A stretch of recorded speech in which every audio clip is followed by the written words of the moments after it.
You guys are more than welcome to marvel at Yari's piece. I think he's done a great job with this one. And Yari says, mainly want to get feedback on presentation and execution. If possible, maybe some design pointers for future designs. Though I am confident in my lines, I have a bunch to learn with painting and presentation. I see. Alright. We can. Honestly though, when it comes to like presentation, I'm not too sure what to really comment on, just because some pieces are just good enough to stand by itself, man, and I think this is one of those things. There's definitely pieces in my portfolio where I just put on the piece and add a little bit of my name down at the bottom, so I don't really worry about that. However, I can say that at least for an interior cutaway, there's a few things that could be addressed. Just because right now it does look like a building that's been stripped away. I think that is one of the issues right now. So how do you differentiate between a building that's a cutaway versus a building that is actually stripped down? But yeah, I do think one of the issues right now is Yari, is that it does look like the building's been stripped down, and I think it's just because there's no indication that there are some things that it's just been occluded from our view, because none of them are really casting any shadows. Like for example, let's just say if you did have a floor over here on the top, for example, because I don't know where this stair would be leading to. If that is the case, then it would probably have a little bit of occlusion here, because, well, if there is something indeed on top, then it would be casting a shadow, for example. And the same thing for these cross beams, for example, or even this dome. Unless there is a light at the top, I don't see why it would be really bright, for example. So it would probably be much darker here. The only way that it could be that bright is if, well, a lot of sunlight is streaming in, which seems to be the case right now. And same thing here as well. So if there is indeed like floor on here, then this would probably be darker, and this would also not be so bright probably. So that would also have a bit more shadow, and a bit more shadow here as well. And by doing that, you're also allowing for a little bit of the focal point to show through, or at least direct your attention. Right now everything is feeling quite flat because all of the values are more or less the same. So by doing this, you're introducing an ambient occlusion, which makes it feel more realistic, indicates that there's more to this scene than what we see, and also on top of that as well, it is giving us more values to control the read with. I think that is something quite important to do. Even here, like the boxes, for example, because it would be against the wall, it would probably be darker, right? It wouldn't actually be so bright over there. And same thing here as well, at the back, would probably be dark.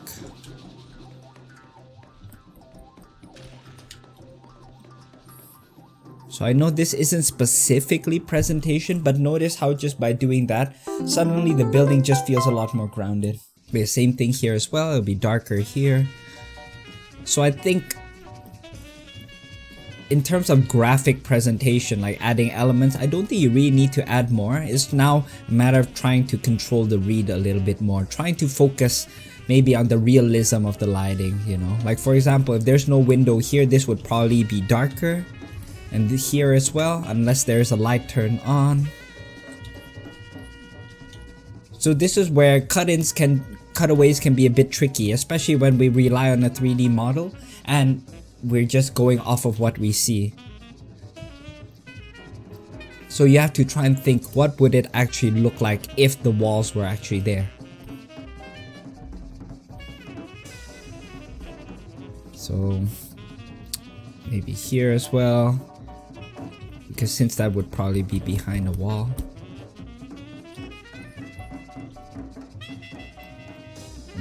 Let's see.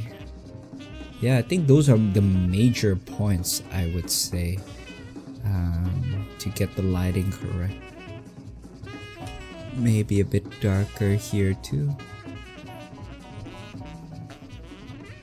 And Yari says, felt not important to showcase the pathway on the second floor since it covers storytelling elements. That's not a problem. It's just more that you having some shadow there would help. You can have it showing, like for example, you can have it occluded, for example, the second floor, but at least add the shadow there. I think that makes a difference.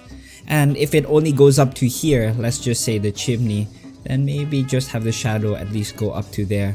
Like, it feels unrealistic because, well, it's supposed to be, in the sense that we're never really gonna get a cutaway like this in real life, right? But I would also suggest, like, for example, this gap here does feel strange. I would even continue it unless you're trying to show something important at the back. But even with cutaways, try and add thickness too. I think that's one of the things that's bothering me about some of the parts. It feels paper thin. You did it here, which is great, but some don't, you know, and it yeah, it's once again feels really off. And if it's not too necessary for it to cut here, like, try and pull it all the way up to the ceiling too. So once again, it just doesn't feel like it's sliced for no reason. I feel like that gets a bit distracting, and at least like this, it does feel like you've just peeled away the roof rather than slicing through the building. You could slice through it, but it's like, once again, what's the purpose of it? And even, for example, adding like the supports down at the bottom, the support beams under the floorboard can help, once again, show a little bit more of the construction. Yeah, this part's fine. I can see why you would cut everything away.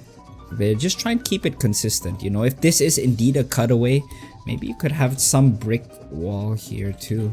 Just because now it feels like the seats are meant to be outside, you know. So if this is the same thing, the walls have been cut away, maybe put it like so. Keep it consistent pretty much. And yeah, I think just by doing that, you can already see like the building just feeling a little bit more grounded in terms of the forms, and it's not just like sitting with the walls torn out, literally.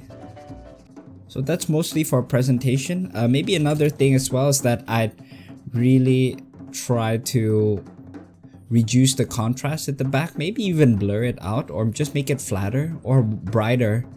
Because once again, right now, unfortunately, it's a bit muddy when it comes to the values, you know.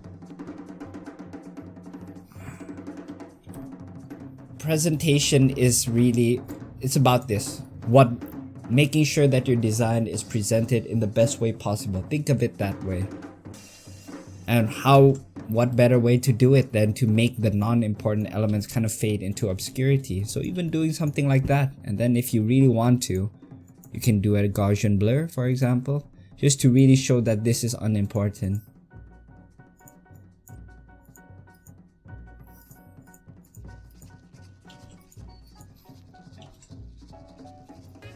But I also wouldn't be averse to just adding in a little bit more lights to this scene, since it does feel dark. So this, I guess you might say that it will delve a little bit into design as well. But I personally like to add even like a little bit of light bloom, for example, just to show that there's a bit more atmosphere and that the light, yeah, it doesn't feel too flat, you know. This is a personal preference sort of thing. But beyond that though, beyond personal preference, try and think about what your motivating lighting is. If this is the focal point, you know, maybe consider adding in a stronger spotlight if shining on top of this thing. Like, try and think about all of the different light sources in the scene. Turn it on, make it feel, you know, lit up, because if you're in this scene, I would imagine that would be quite dark actually. So try and figure out where you can place it. Maybe, for example, despite the fact that the floors are stripped away, maybe there was like lighting under it, for example. So maybe there's lighting here, for example. Maybe it's hitting the wall, but we can't see it. You know, we can always just add it in, like almost like an off-screen lighting, you know. So we can actually light up the scene even though the light source is not so obvious. And I think this is one of the ways to just make the interior scene feel a lot more convincing. Because right now it does feel quite dark, you know, to a point it's like, I'm not sure if a night place at night with the available light sources would really be this dark, you know.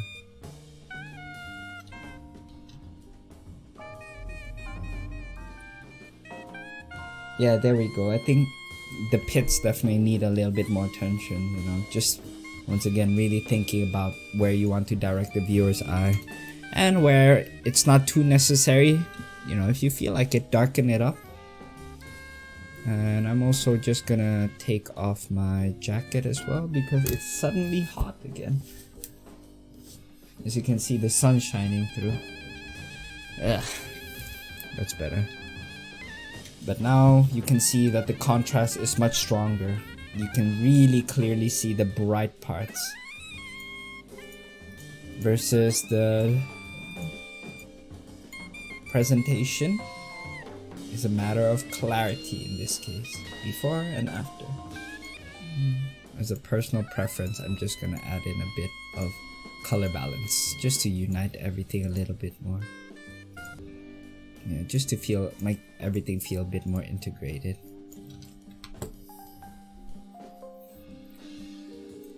Alright, so this is mostly to do with presentation via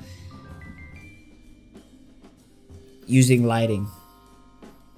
However, since we have a little bit of time, oh shoot, I forgot the stretch timer.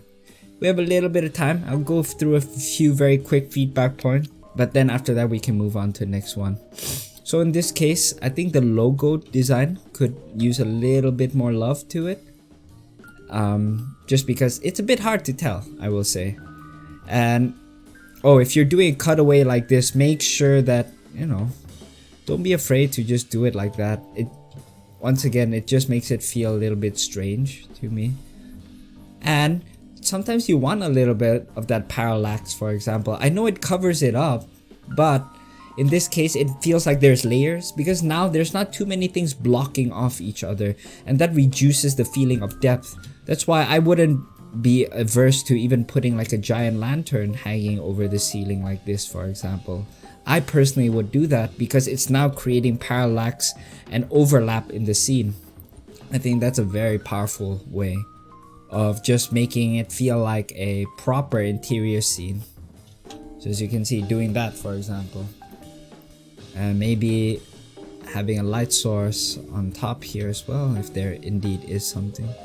Like, create this overlap. I know it's a cutaway, but it's not too important that... Yeah. See, that overlap just makes it now feel like a more realistic scene. Because very rarely in real life you'd have everything like conveniently a clear shot to everything. And also on top of that as well, I think this is... It feels extremely makeshift. So another thing to think about is that how permanent is this dog, I guess like this dog fight club? Is it something that's only done at night when no one's looking? If so, it feels a bit strange that there's like banners hanging, because there should be very little indication that there's dog fighting if it is very like impromptu. And this should feel very makeshift, which it does right now. However, if it's something a bit more permanent, consider doing something a bit more permanent for the design. Just because right now, it does feel very... Yeah, it just feels like it's very temporary, you know. I feel like just having a sturdier design might help. It is common, I see. So maybe if that's the case, make it feel like it's a little bit more sturdy and permanent and constructed, for example. Like have braces instead of tables, for example. And also, you know, another thing you can do maybe is like consider adding accent colors for some of the areas. So instead of green, you know, maybe you can use red. Like it's just one of those things that's like red, violence, blood, and so on. So sometimes the color of the furniture can matter as well. It's a little bit more subtle, but that's what I personally do. You don't have to do it, of course, in that case. And what's also inside, is it like dirt? Is it wooden floor? And if it is dirt, then it's probably once again something a bit more permanent. So maybe you'd have this a little bit more braced, for example, not like chairs, because in order to get the dirt in, it's still quite a bit of work, you know. Try and think about that. And even with the dog cages, make them bigger, because it feels like now it's housing like little dashuns, for example, but maybe they're like housing much more savage beasts, like even for the Shiba Inu, for example. It just feels like it's quite small, you know.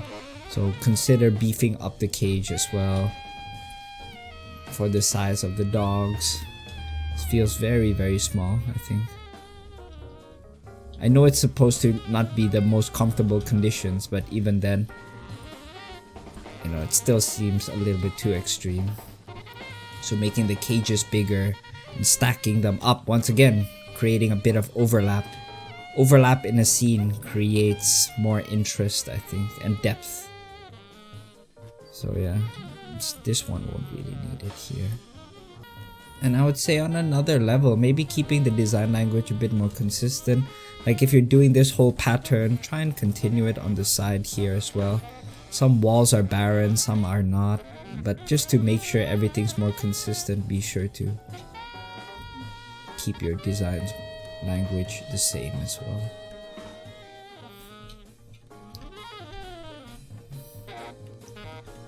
The dome maybe can have a few more wooden braces here, make it feel a bit more sturdy. But yeah, I think that's more or less it. This is how I would push the designs. I think what you've done is already good. It's just, you know, a little bit more of these subtle points of design to think about. So just to summarize, I'll create a little bit. Clarity of presentation. Use lighting. Have occluded objects cast shadows. Yeah, I get it, Yari, but once again, I think a common pattern here is that be willing to make bold decisions, you know. I realize that when you put in so much work, you can feel emotionally attached to a piece, but as long as you're holding on to a design that's not working, well, the more you are delaying yourself from getting to a point where you can have a better design. So dare to make those moves, save previous versions, so if you don't like it, you can always go back, you know. That's a great thing about digital art, right? Design, create overlaps, consistent design language. Be sure to consider construction and how things and the nature of things.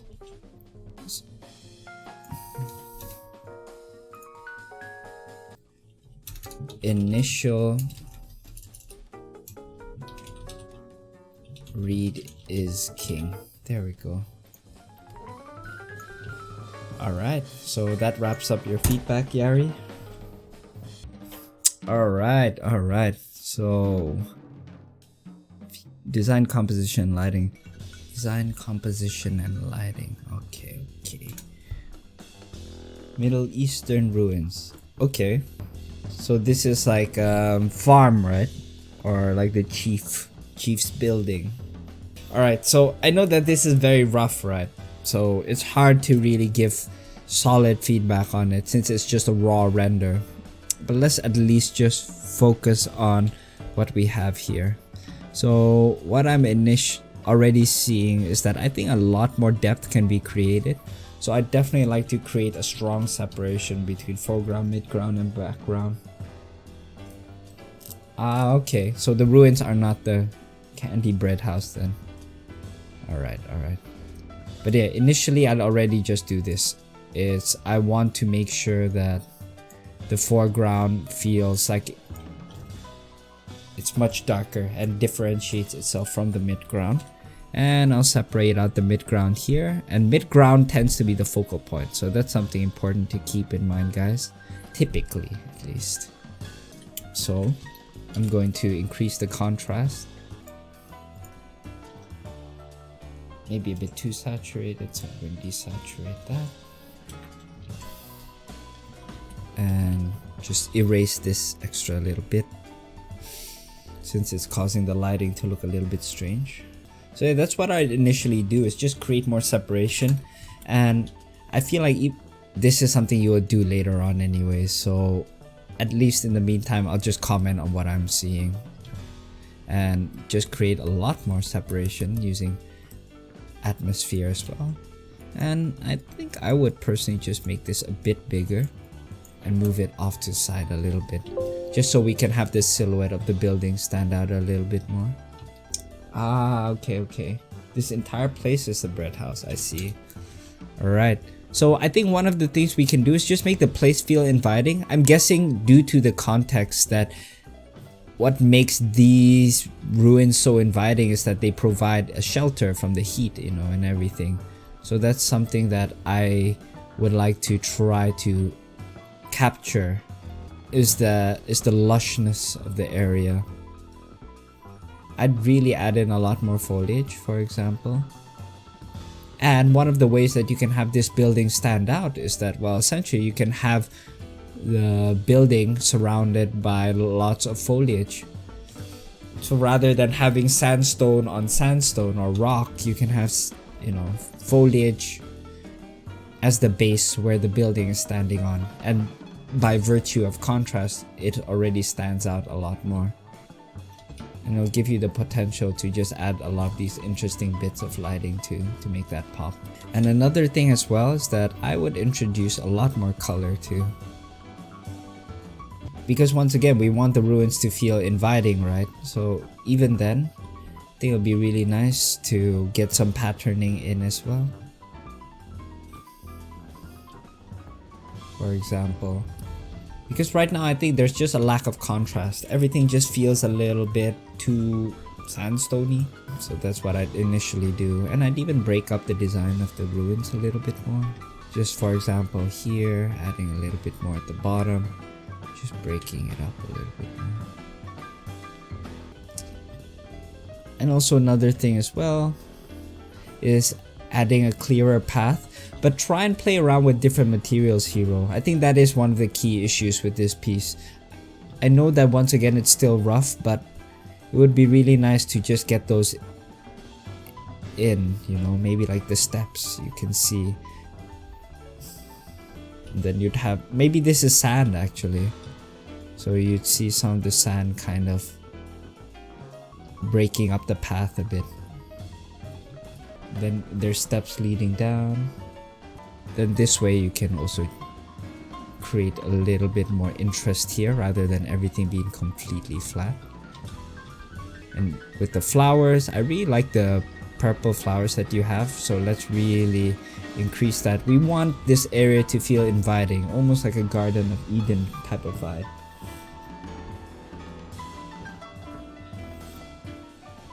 And we'd also want to break up this silhouette a bit. I really do think that the foliage will be our best friend here in order to create interesting silhouettes.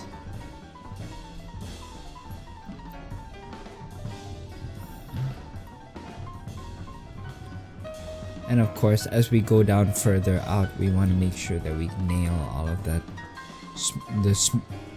the change in detail density. Maybe even change a bit of color, you know? Make it a little bit more red, so not everything is super similar. Yeah, I think that's the thing, Hiro. It's just yours is still early paint over, so I'm not sure how much what your intentions are just yet. So I'm just working off of what is already there. And don't be afraid to just break up as well. If you already have this prominence of white, you can always add it in here, for example.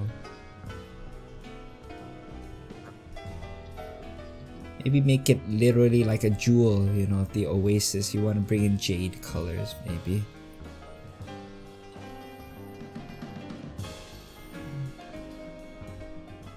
and so on. Maybe there is a literal jewel, I don't know. But one thing you can do is add faded paint.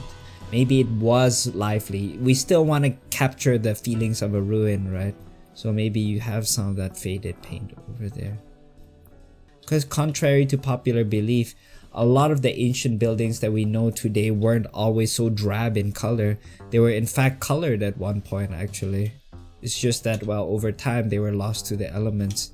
So we can try to dial back the clock a little bit where it's like ruins, but it's not super crazy ancient ruins. Just enough that we still have those tinges of color, you know. I think it can be a really good way of just making the architecture feel a lot more interesting. For example, over here. Maybe it's a bit much. So feel free to just apply this however much you feel is relevant, Hiro. Snake elements, for sure. You can make it much more apparent on the doorway. I can see it as a strong point for that. When I went to Bath in UK, it's a name of a place, guys. It's not that, you know, it's my first time taking a bath that I have to tell you about it.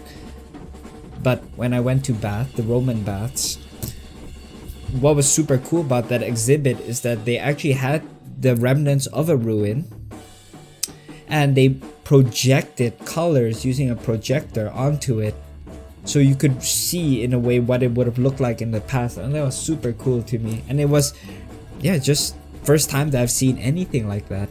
You see it in illustrations and things like that, but it's another experience in itself to see it live. So that was super cool, guys. So yeah, framing the path as well. Here. Oh, a bit too bright, I think. But yeah, framing the path. And so here we have like sandstone on sandstone, so wherever you can break it with more foliage, definitely do so. So here, I'm gonna do so. So use the foliage as a framing element. You'll notice what's happening here, Hiro, is that you have sandstone that is creating a path, and sandstone, but then in between you'll notice that the foliage is kind of creating these pockets for the sandstone to exist as a focal point. And if you guys remember as well my talk about how to create depth, one of the ways is through repetition. So if we have a full palm trees here, we can have one large one over here. So now we have an instant illusion of depth. And just as we mentioned with Yari's as well, overlap equals depth. So I'm creating some overlap here. Maybe some light hitting some parts, so the lighting starts to feel a little bit more organic. Maybe even creating a bit of lighting shapes on the ground. So we have a large lighting shape here, medium, and then small. So now we have some mediums here, just to break it up a bit. So now it kind of leads our eye here. Big shape, medium, then to the small. So now it creates that spiral shape. And of course, we can always add in a bit of skylight as well. Yeah, use a little bit of that skylight to break things up. But wherever you can introduce extra overlap, definitely do so. Make that pop a bit more somehow. And of course, more foliage. The background, take advantage of the fact that foliage can really be everywhere. And why not make the water in the background really nice and bright? It's alright. So add something like this too. You know, really make it feel like, well, a desert oasis, something is really just a place where you really want to be, you know. Yeah, something like that. I'm not going to get it perfectly done, but you get the idea.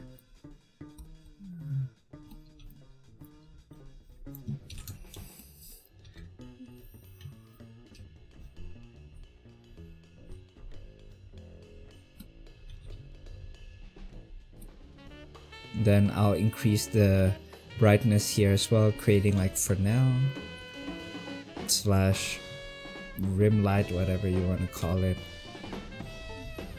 Yeah, anyways, you guys get the point though. And as a last bit, as always, I like to add in a bit of light bloom.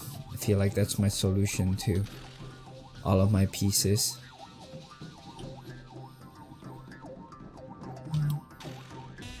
Alright, and I think that would be it for this paint over. Hopefully you guys enjoyed it, and hopefully it helped you out, Hiro.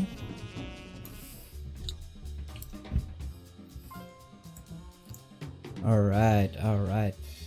So Kuya says, my idea was something like this: a street with stairs, but the end of the stairs there's a torii gate, so the vanishing point shouldn't be covered by the character.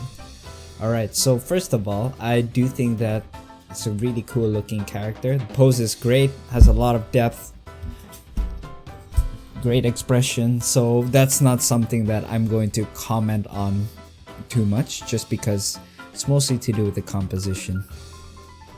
And these are some of the attempts that Kuya has done so far. And Kuya says that it's feeling too claustrophobic.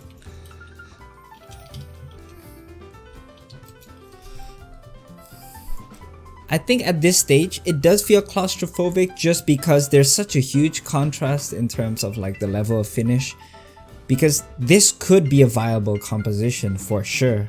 It's just that everything feels really dense in terms of the line work that it's hard to tell what's what, for example. And let's also just pop up the one without. So let me just bring all of the appropriate images in here so that we can see everything. Alright, so we can work over this one. So the idea is to have it a little bit more of a street view, and we can see the torii gate in the background. So like I said, I think what you have isn't so bad. And in fact, the reference image that you have is working really good. So one of the things that we have to do is just build the composition around the character, because the character is the main focal point, and we want to make sure everything else supports that. So in this case, the character already acts.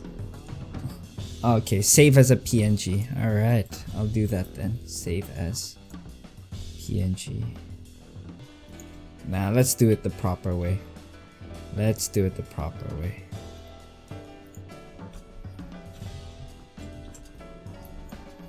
Makes it easier for myself too.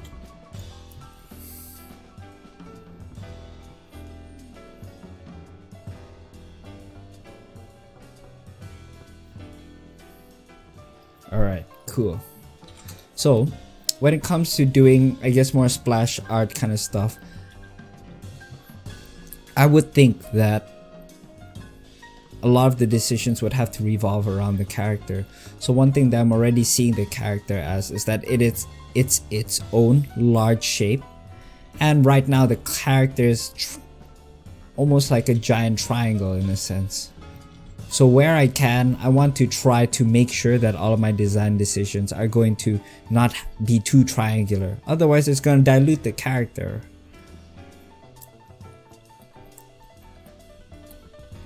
And I really think that the reference image that you've chosen is great. It really already works really well. However, one thing that I probably do to avoid making it feel too claustrophobic is really trying to peel it back. So I think right now it's just that everything's a little bit too close, like the stalls and everything. But one thing we can do is just try and change the lens, you know, of the image, and really just make sure that everything is almost like more zoomed out, so to speak. So first of all, we're gonna have the Dutch tilt, and we're gonna have the camera angle down low because we're horizon line down low, just because we're kind of looking up at the character. And we're going to make sure that all of our lines kind of converge towards the character as well.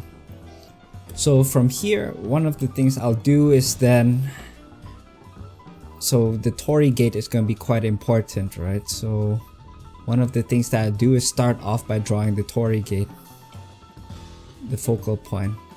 So one of the things I could immediately try out maybe is that it is conveniently framing the character.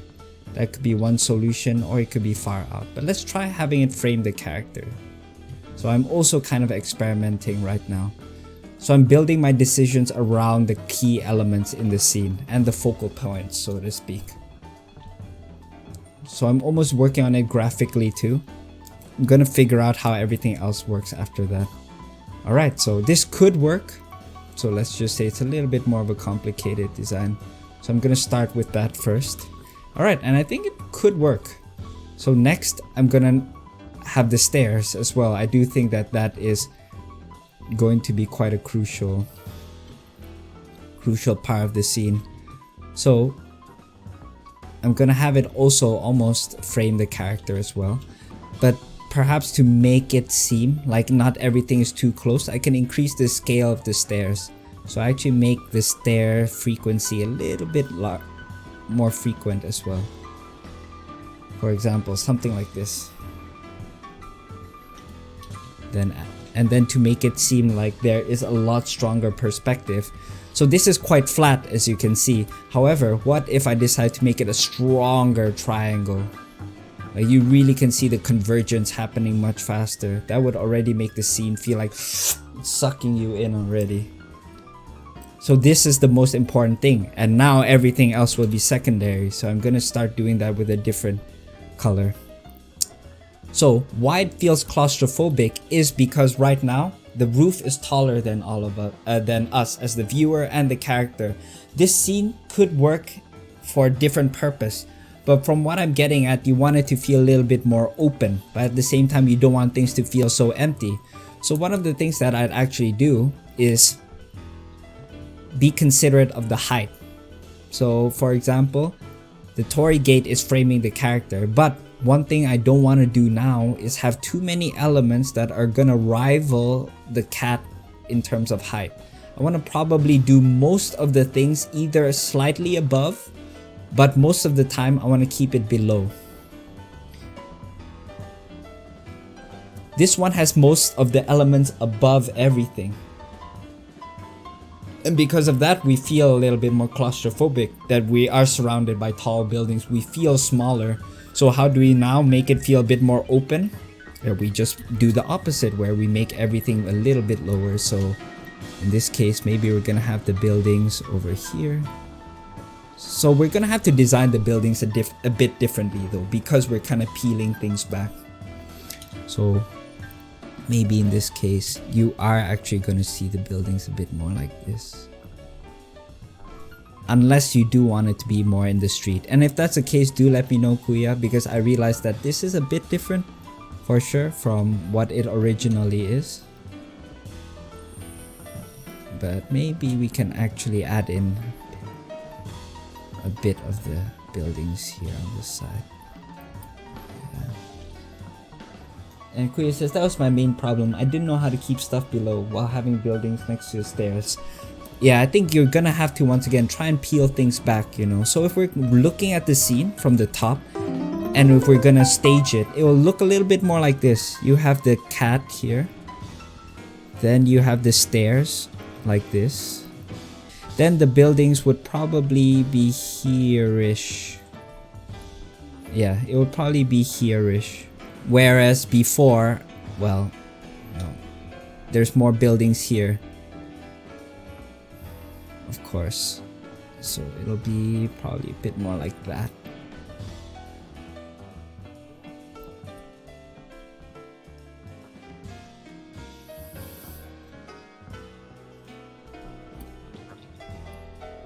But the main difference is that we just don't want to make it too tall in this case. So let's look at the building design, or the street design. Probably be more like that. So now we're getting the same street, but without it actually being too high. So we have to control it. And like I said, we can have a few things further in the back.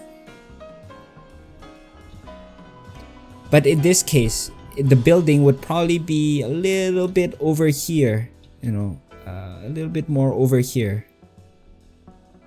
So now we're giving an illusion of depth. We have things, the characters in the foreground, the Torii Gate and these buildings are in the mid-ground, and then you have things that are more in the background now.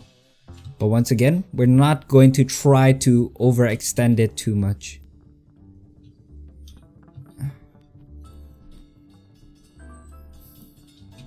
Yeah, maybe like that.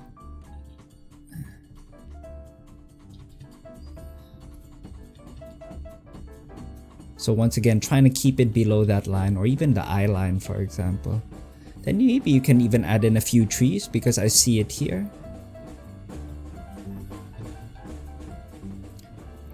And then the things that you can use to populate the sky can be a lot lighter, so it doesn't take up too much. So I see that you also have some characters, so this is probably the time where you're gonna put them in. So this is where you're probably gonna fill in the sky with characters.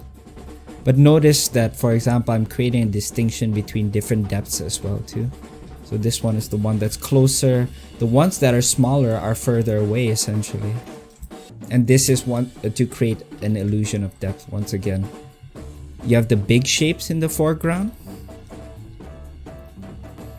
Big shapes. And then you have the medium shapes here. And then you have the small shapes in the background over here. And Kuya says, would you design the left side differently than the right side? Or is it better to have rather uniform design? Definitely uniform. Contrast directs attention. Anytime there's an area that's not as important, try and dilute it. The reason why focal point works so differently is just because it typically would have other elements that other parts don't have. That's why the Torii Gate stands out more, because it's mostly a negative shape. And on top of that as well, you know, it's got a different design language from all of the other buildings. So we don't want to repeat that. But if we make things too unique, then that's where we're gonna have problems essentially.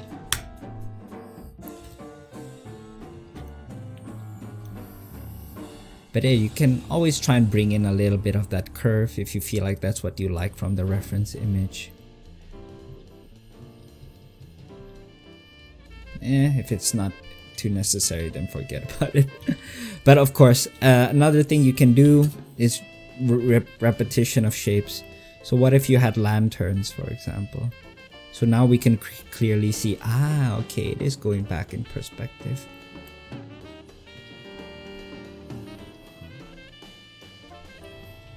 So now, of course, with the lighting and everything, that's when I think the image will really start to fall into place pretty much.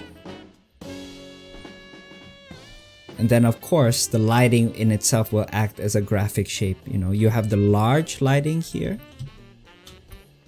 If you want to, that is. Maybe it doesn't have lighting, but you'll notice that the window shapes will gradually get smaller as it goes further back. And yeah, of course, you can then add in the clouds later on if that's something that you feel like it could work.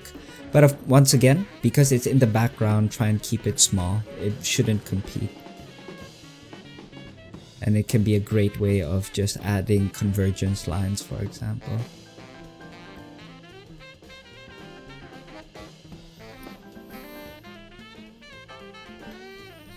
There, Kuya. Hopefully that helps.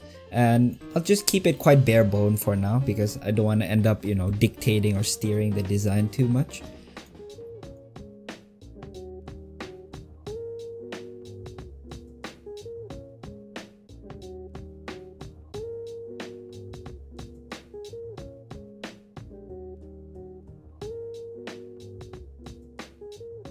Thanks for watching, and I hope you enjoyed the video. If you'd like feedback done on your very own piece, then be sure to head on over to my Twitch and give me a follow, where I do feedback sessions like this every week.